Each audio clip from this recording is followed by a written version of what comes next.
Let me start off by introducing our amazing moderator. For those of you who don't know Charles Hudson, I'm surprised at how that may be possible. But Charles is the co-founder of Bionic Panda Games, which is a mobile gaming startup.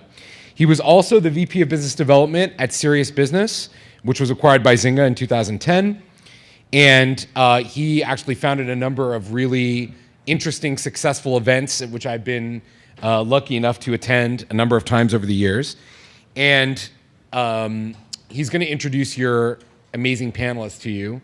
But first, I'm going to give out some little VC toys and a wireless mic. Oh, you have them. Fantastic. I'll give them out. Thanks, Charles. Yeah. All right.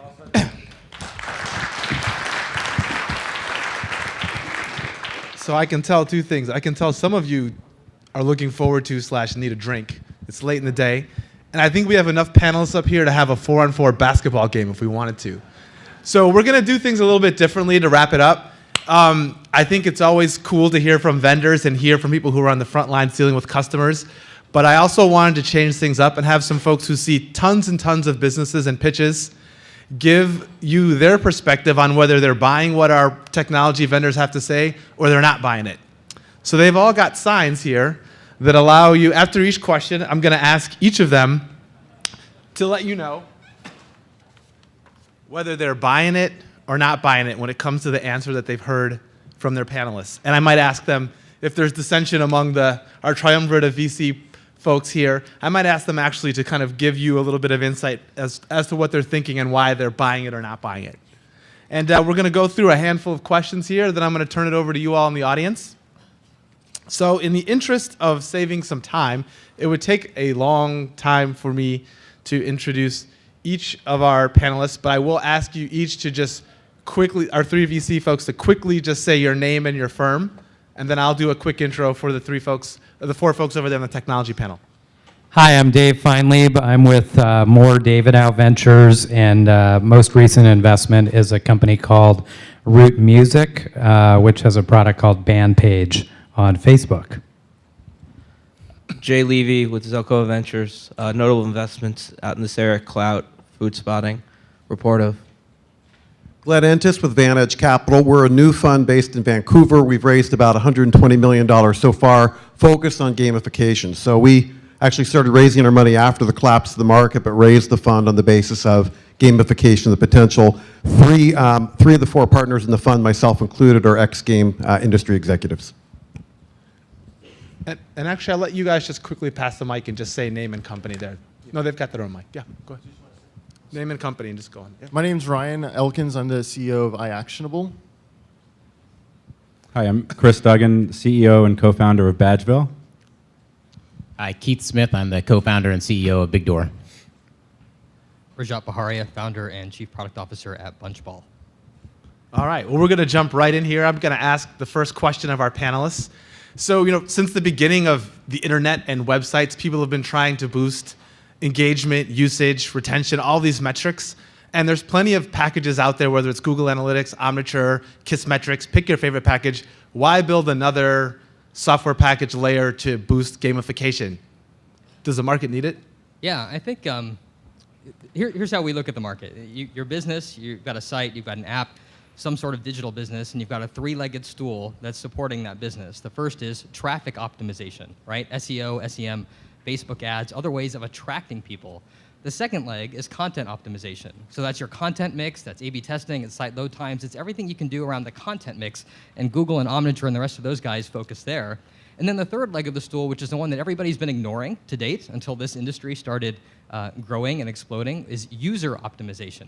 How do you influence user behavior? How do you incent and motivate the users themselves to do the things you want? And we think there's a huge opportunity there, and that gamification actually addresses that particular niche in the market incredibly well.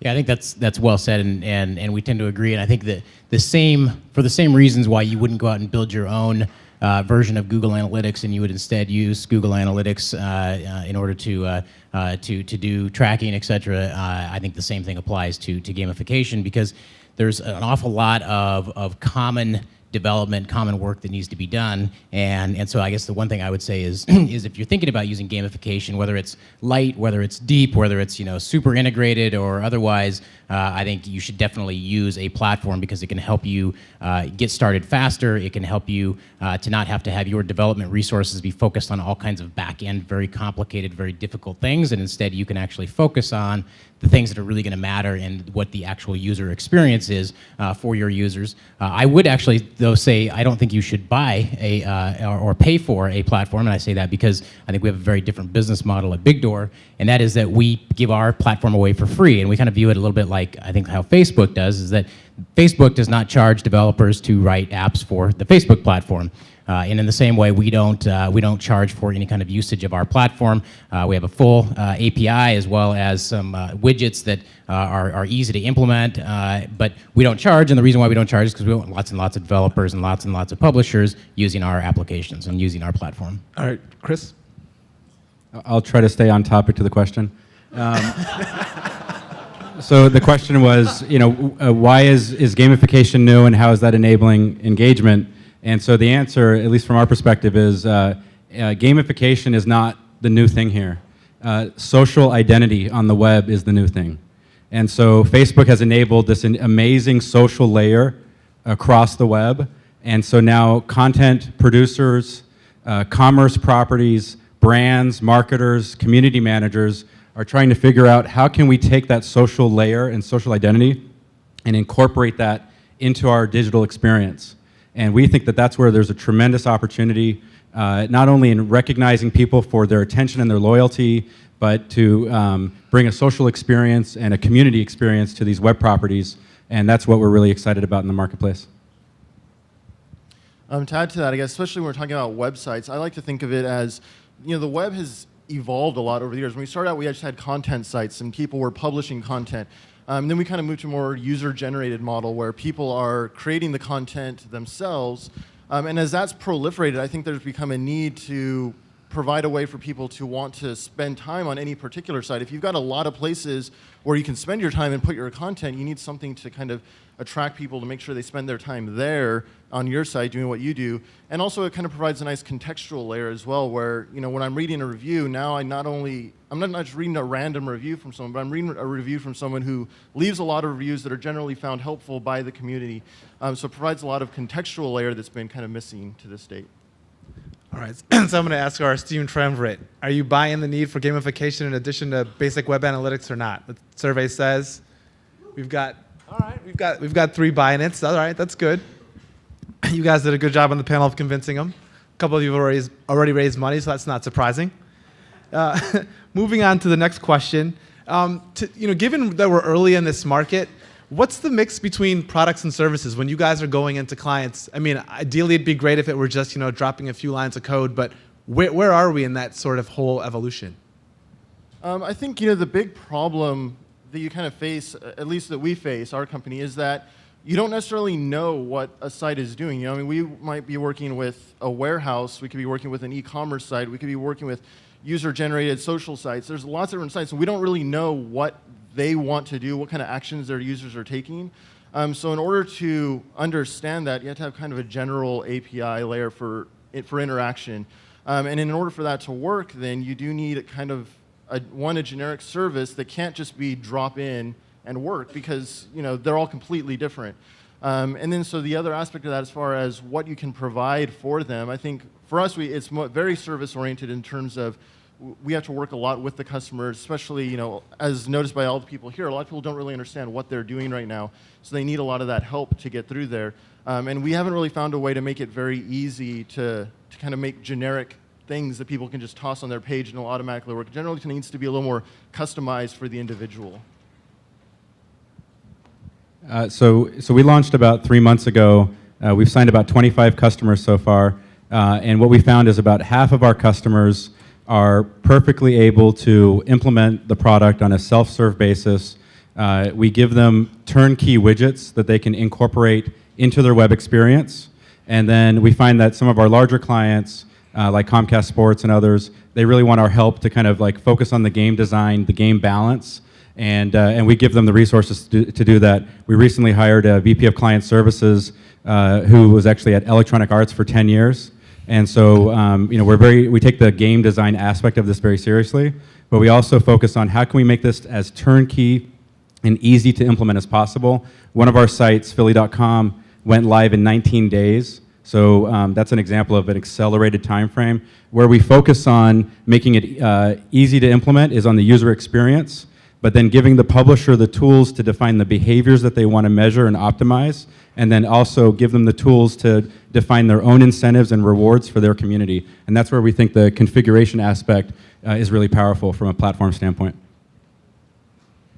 Yeah, I think there's, the way we think about our own business is that we are very much attempting to build a platform, and so as a result, we are not trying to build a professional services business. With that said, in these early days of gamification, as I think we as an industry are trying to figure out what does gamification mean, generally speaking, and what does it mean specifically for certain applications and implementations, we are very much in a service focused phase at this point in time. So we work very closely with all of our clients.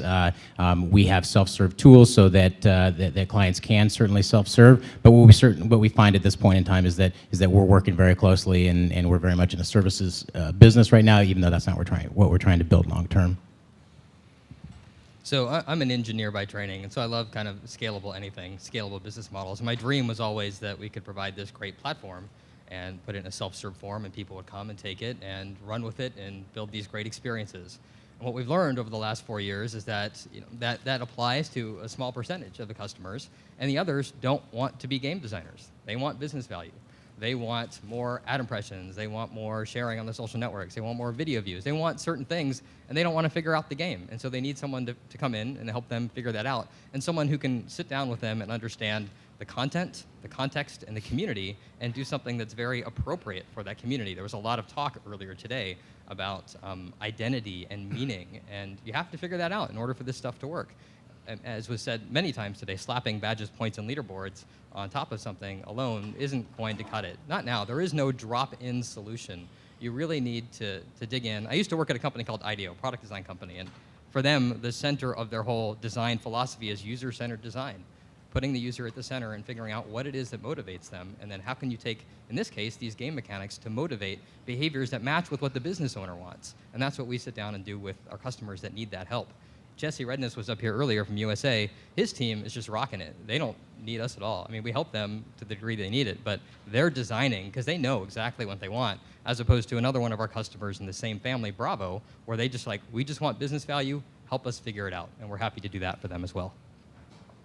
All right, so investor community, is this a right, healthy balance between sort of product and service at this point in the market?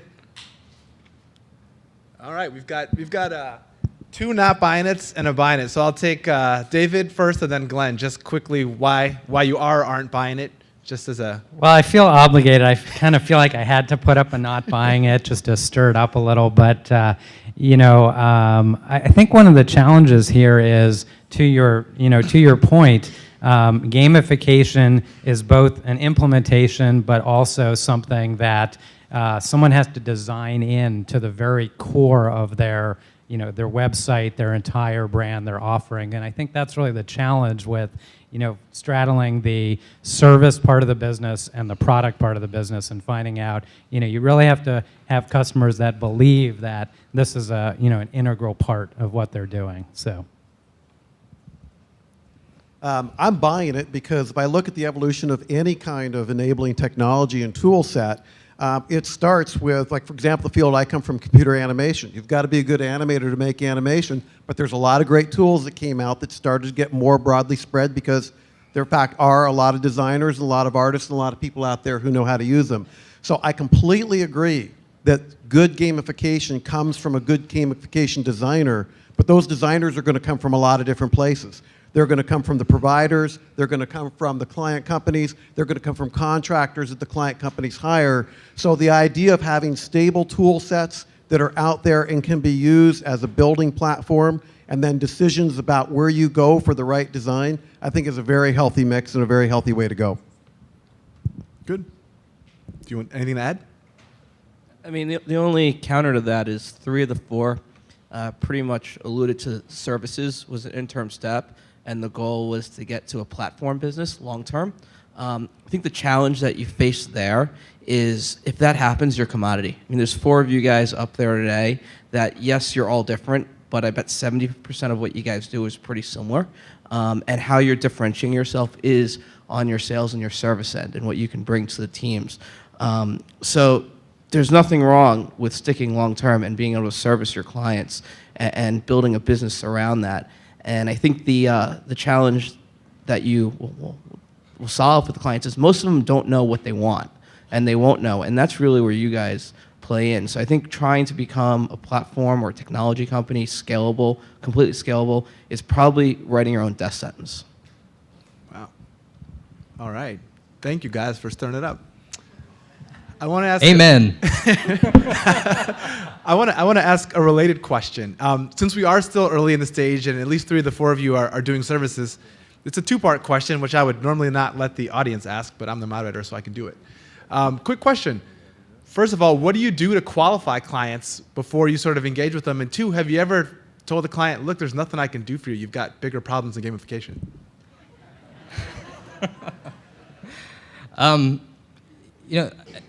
The core content has to be good, right? Like that's just the bottom line of this. Like you have a news site, you don't have fresh news every day. No amount of game mechanics is going to help you.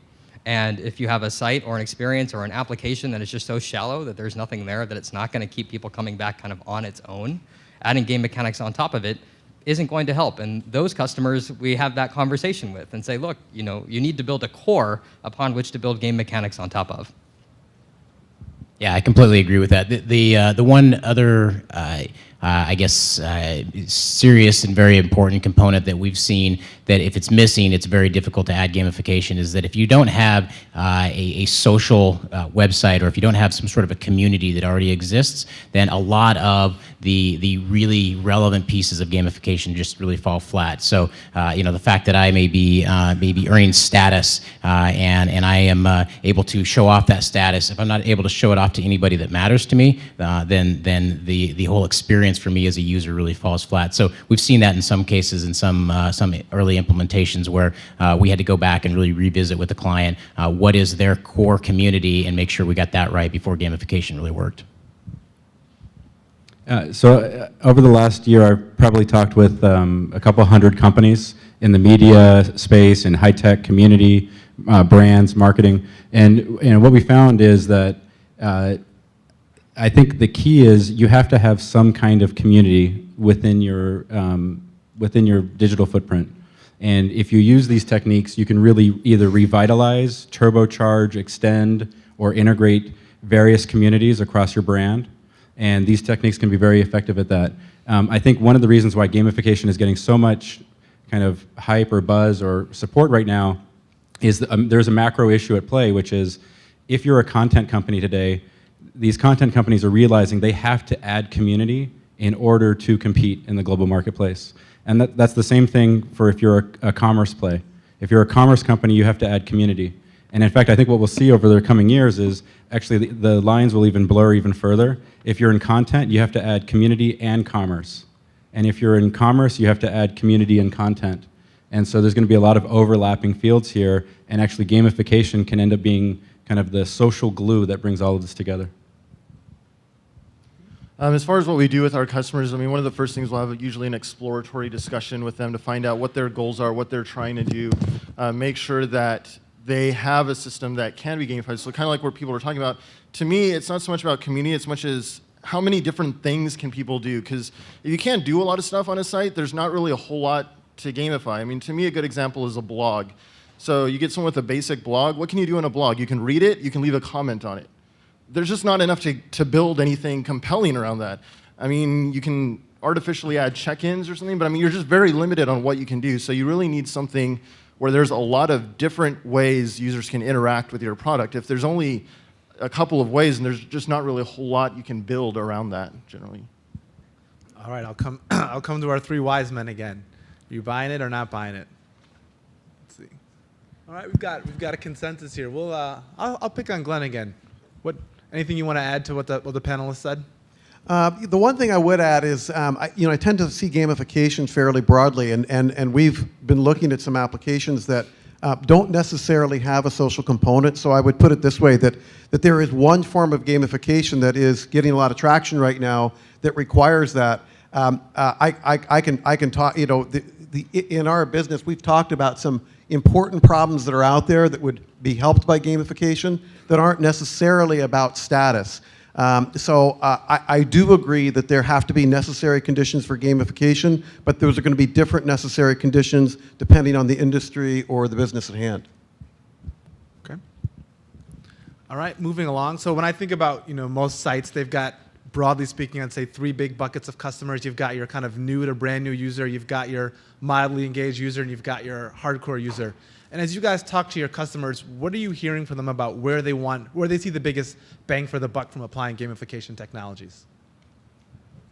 Well, as far as bang for the buck, I mean, generally when we're working with our customers, we realize that users are going to be at different stages in their life cycle with the company or the product. And so it's important for us to make sure that we build things that can accommodate all of those different users.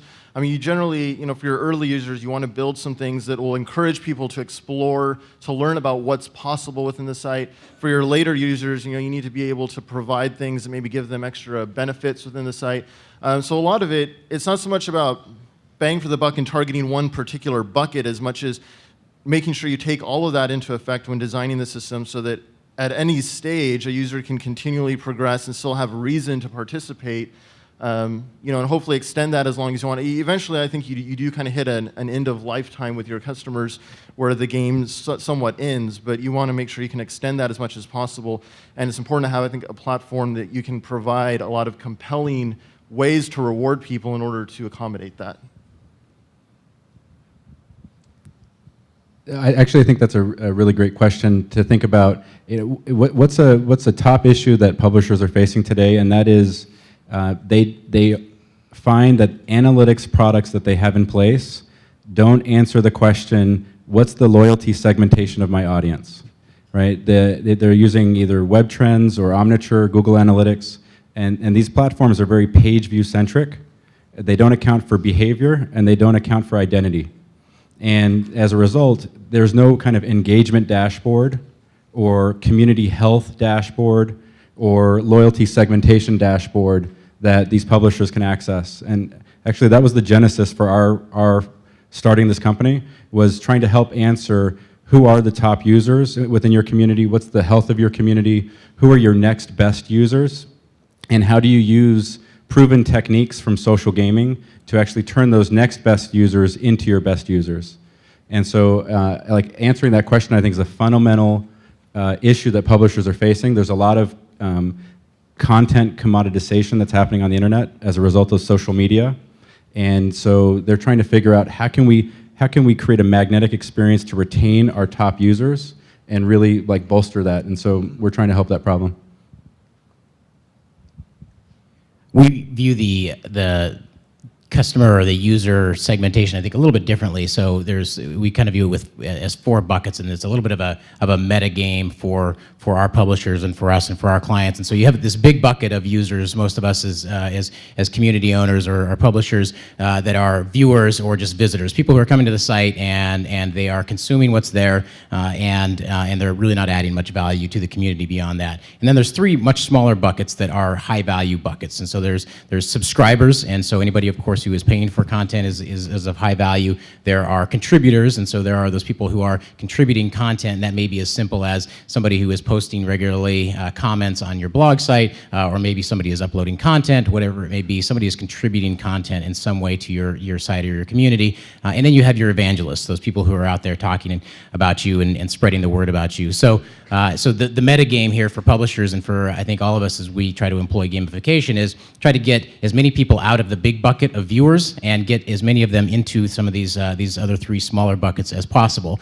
And so in some cases, that's going to mean that these are people who are the advanced users. But in many cases, you can very early on, you can take somebody who just comes in and is an introductory user and take them out of the visitor passive bucket and put them into the evangelist or content contributor bucket. And when you do that, you get a user now who is a member of your community, who is vested in your community and really cares about it. And as soon as they start evangelizing on your behalf, then you know you have somebody who's really actually contributing. I see David poised over there, like ready to spring with his not buying it sign. So I got to like pull this one out for the team. All right. So you look at users, we kind of classify them just traditional like web metrics. You've got low, medium, and high visiting users, right? And the high visiting users are ones that are already addicted to your website. They're already doing a bunch of stuff, and you're just going to make them even happier. It's like catnip for them, right? They're going to spend even more time there. It's the low and medium users that you're really trying to affect and pull down the funnel. So how do you do that? Well, you have all these tools now, these mechanics that you can use in order to try and do that. When they come in, even before they're a registered user, you can start rewarding them with points or badges or other things to let them know that, hey, we're noticing you being here, even doing something as simple as reading an article, liking something, sharing something. Encourage them to register in order to keep those things, right? Otherwise, they lose them if they don't because they're being anonymously cookied, and that stuff gets wiped out.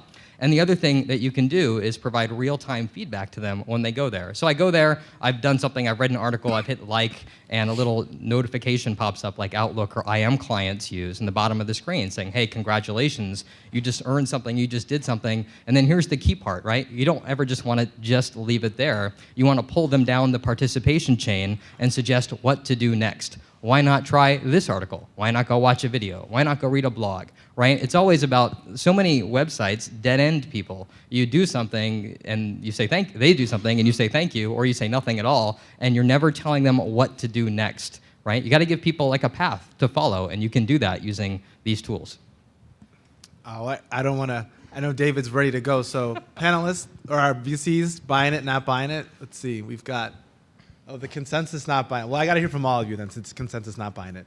Well, I think the part I'm not buying is, really the question for me is, as a traditional website, how do you stay relevant in a time when we have incredible platform disruption and a lot of people's disposable time is going to Apple, Android, and Facebook? And, what this really, I think that kind of the bigger question is, can you tie a bunch of stuff into your existing legacy website, or do you have to go spend a large part of your time and effort on these big platforms that are really causing the major disruptions? And I think it's an unknown, but it's very clear that when your users are spending a lot of their time on mobile and social, you got to think pretty hard about how you're going to manage and drive relevancy and engagement on those platforms.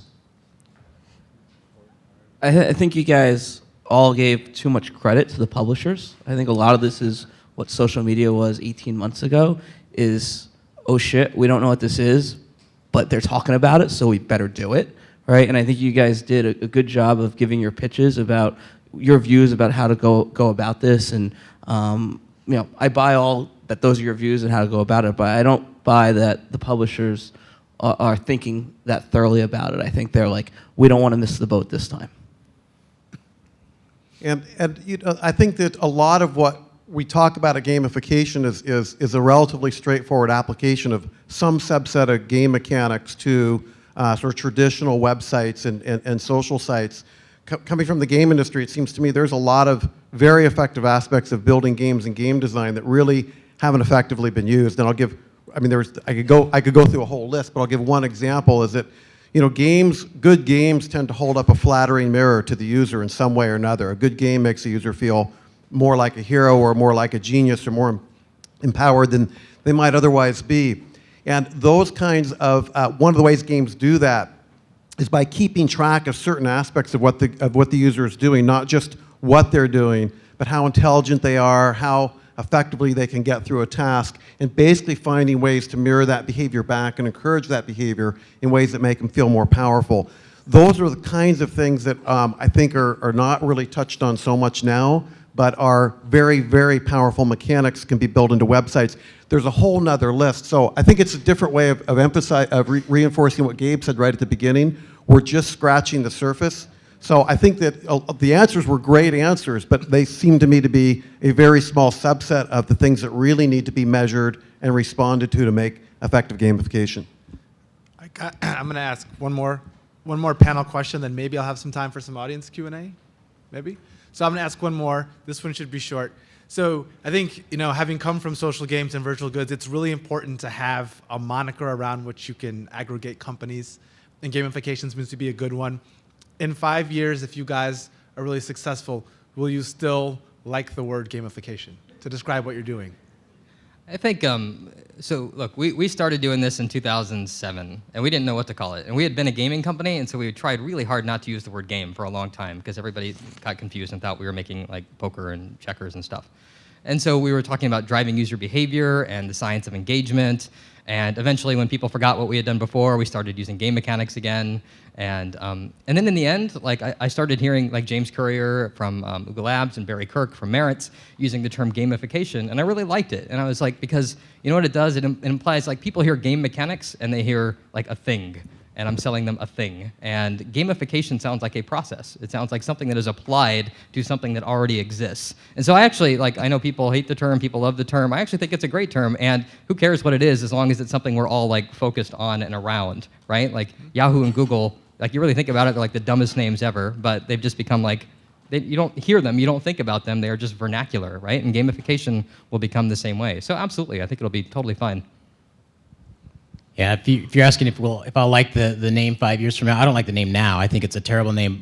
But with that said, and there's a fair number of reasons for that. I think one, it feels like it cheapens what is actually going on, just because it feels to me like a bit of a silly word. But that's just my opinion. The thing I think that's wonderful about it is that it actually has kind of created a bit of a momentum and a rallying cry and a thing. And so I think this particular conference is a seminal moment because it feels like the kickoff of a new industry, and I think that's really, really cool. And the fact that it now has a name is great because now we can grow this thing, and the fact that it's called gamification, I'll quit complaining about it and I'll embrace it, whether it's now or 5 years from now.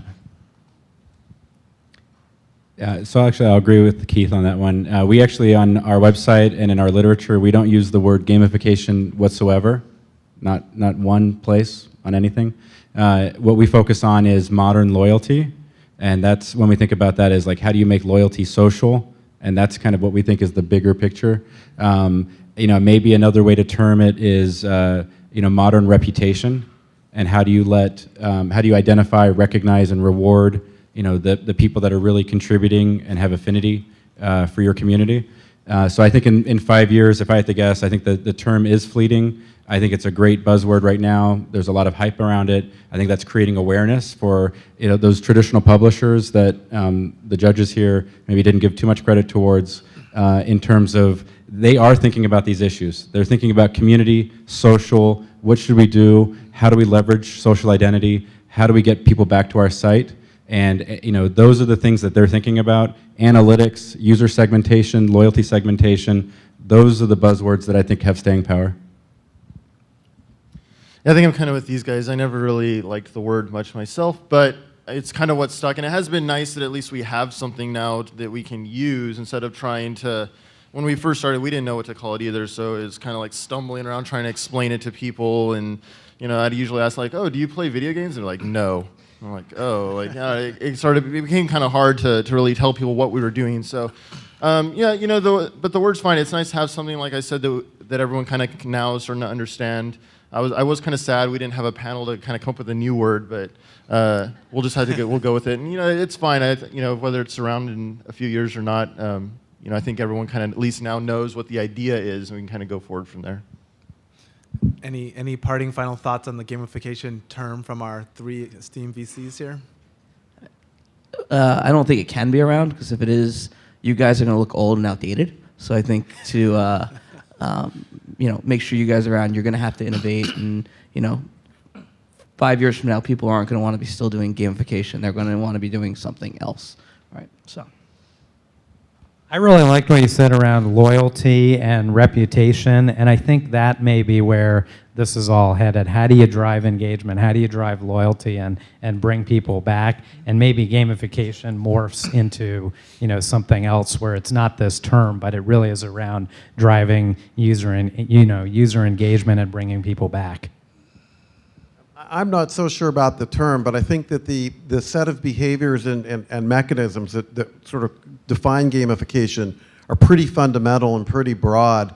I can look to a lot of areas of design. Animation is over 100 years old, but 5 years after Gertie the dinosaur, they didn't say, well, now we're doing animation, so we don't need to use that term anymore. Everybody does graphic design, but it doesn't mean that there's not innovations and a moving front of knowledge in graphic design. So I think if you guys do your job well, A, it'll be ubiquitous, B, it'll still be relevant, because people will still be innovating, there'll be new things that people will be trying out. And I believe enough in it that I don't think it's going to be a vein that's going to be mined out that quickly. Great. So I think I have time for maybe 1 or 2 audience questions. If there are any, please use the mic if you can, if you've got a question. And please address it to either the entire panel or a specific person. Hi, Mark Goldstein. I've been running Loyalty Lab. I want to jump on the gamification thing, and hats off to you, Gabe. You guys have sexed up the loyalty business, and it's really a great thing. I think gamification is a great term. I've been doing loyalty for 15 years for huge brands, and this is what the loyalty business has been begging for. And I'm glad you guys have been giving it heads up, all thumbs up, except for one. And because it deserves it, and it's going to be a huge business. It might be loyalty, but you guys have sexed it up, and this is why every brand is going to need a program like this. So I just wanted to throw that out there. Thank you. Yep. I think we're short a mic. I think there's one over there. All right. Can I take these last 2? Okay. Please go ahead.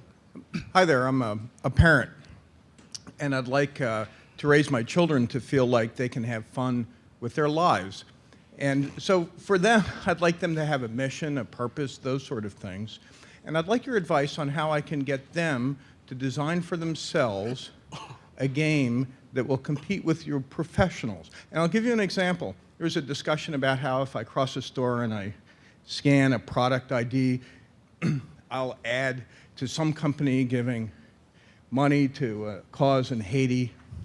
Well, to be honest, I mean, I have a purpose in my life. That's a complete waste of my time, because if that takes me a minute, that's a minute I could have spent doing something that maybe I could send real money to somebody in Haiti. I could help them, or I could pursue my mission, right?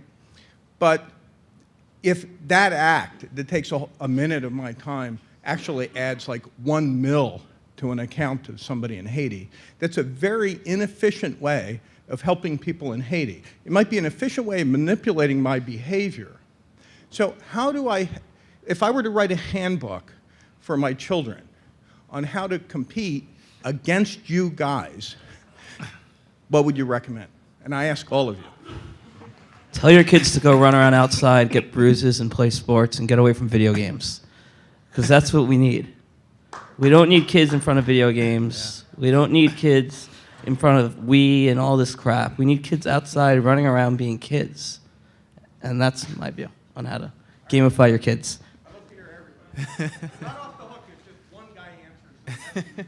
We won't have time to have everyone answer just because there's 2 other folks with questions. But I'll ask one more VC, and then if one of you folks on the panel want to add something too.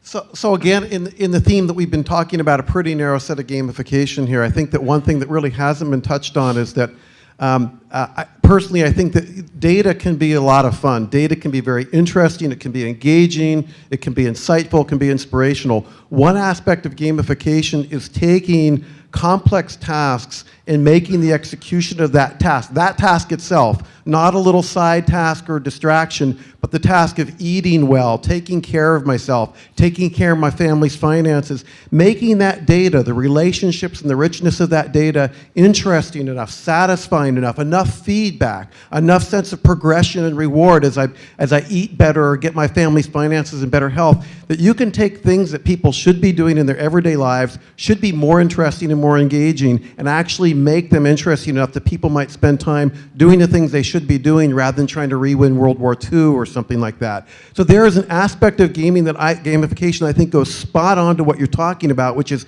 to get people more focused at the task at hand, not using it to create a sideshow here that kind of manipulates them into doing something that they should be doing anyway. Anything from the panel to add? I'll just add real quick. I mean, I guess I see it more as, gamification is a lot of it is about setting goals. And I think most of the time you see, successful people say, you should set goals and work towards goals, have them written down, look at your progress. And that's really a lot of what we're trying to do. It's just we kind of put the goal setting in other people's hands. So, talking about like your kids thing, you have something where they can set their own goals, and we're just really helping people keep track of their goals and how they're progressing towards them. I don't know if you wanted to add something. I mean, just a quick comment would be, I don't think influence is a negative thing when used in the right way. There's positive influence, and I think every morning when I take out my toothbrush and it's if I brush for 2 minutes, it gives me a smiley face. You can bet that every morning I'm brushing for 2 minutes. So, and so that leads to healthier teeth. To the patient gentleman here at the mic, please. Hi. It's kind of more like a comment than a question, but I was kind of disappointed to hear from so many people, that are supporting gamification that they kind of poo-pooed the name. And I'm curious to know, like, who here is actually into games and grew up with games and enjoys playing games on a regular basis? Because I think a lot of the stuff that we've been talking about, really resonates with young people. And, like right now, there's all this confusion about what gamification is about, but, 5 years from now, the young people who are really tapped into this kind of, style of play and interaction are going to really be looking forward to this in the future. So I'm just curious, who's a gamer? So I'll say I'm sorry that I insulted your word, and I apologize. So and I'm fully behind it at this point in time because it has named our thing, which I think is cool. I personally am a gamer.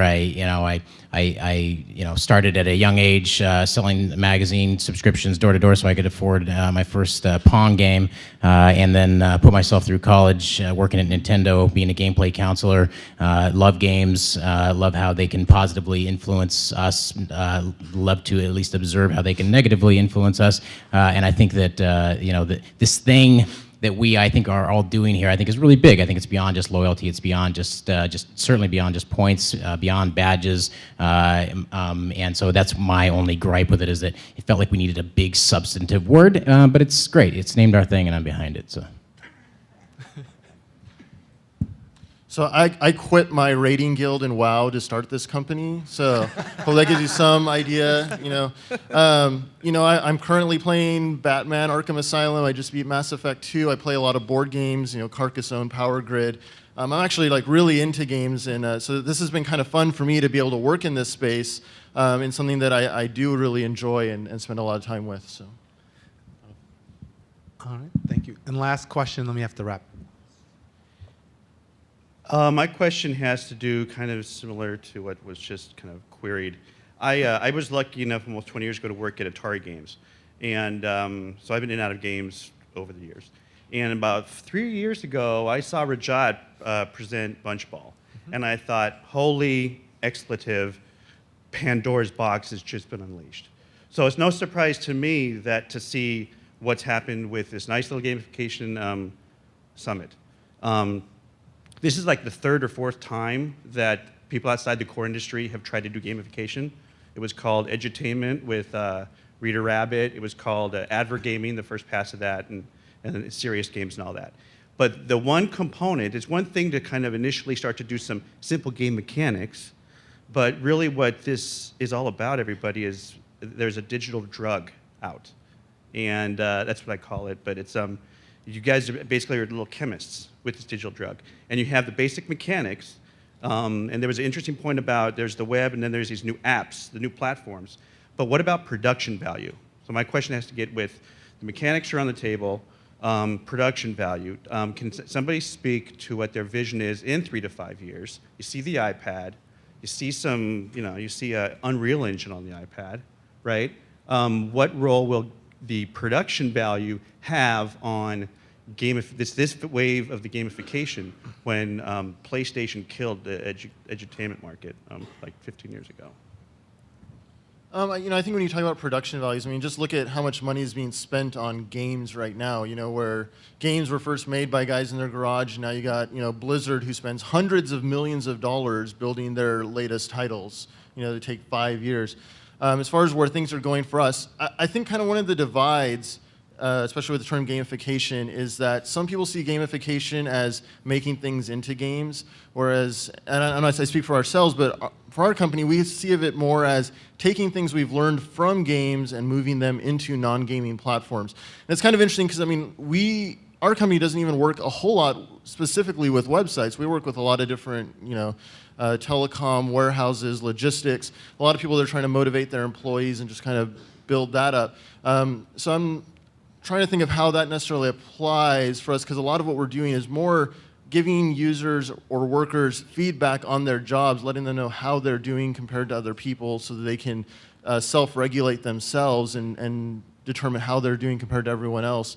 So I don't know, as far as us, we're not really too much into making things into games as much as taking some of the lessons we've learned from games and moving them into other things. Yeah, and to the first part of your question, David, about the digital drug. I mean, really, the digital drug it's pretty simple. We're all human, and we all want reward, status, achievement, competition, self-expression, altruism, right? We all want and need these things. And that's exactly what game mechanics do. We have a nice grid, if you go to our website or look at our white paper, that just kind of maps out how like points, levels, leaderboards, all these things map out really nicely to those.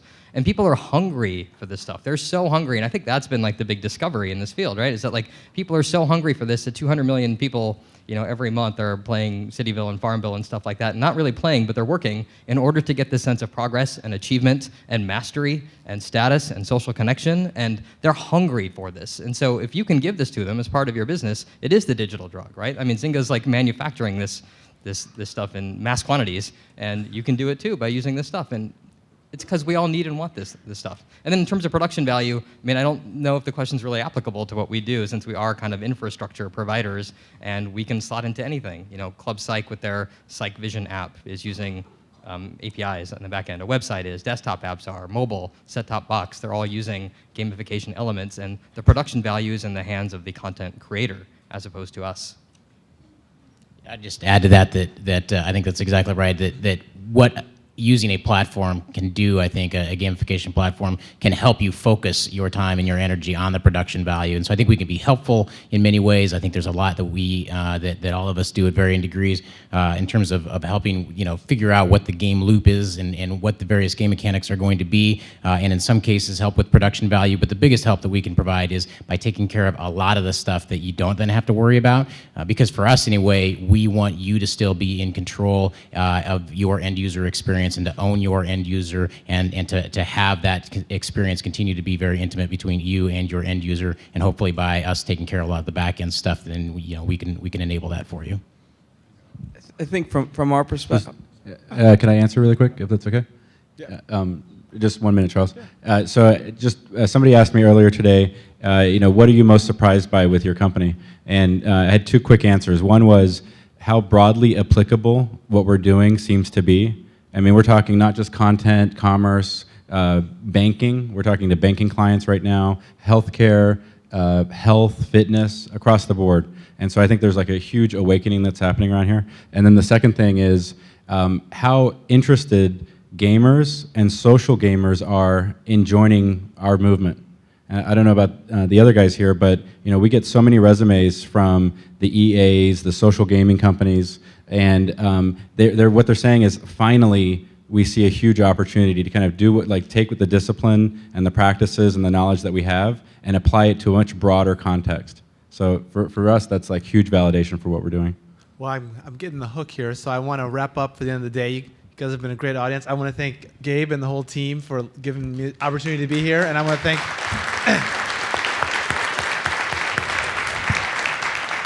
as someone who produces events myself, I know it's not easy, and I know Gabe knows it's not easy. And I want to thank all of our panelists for being energetic and lively and honest. So thank you very much.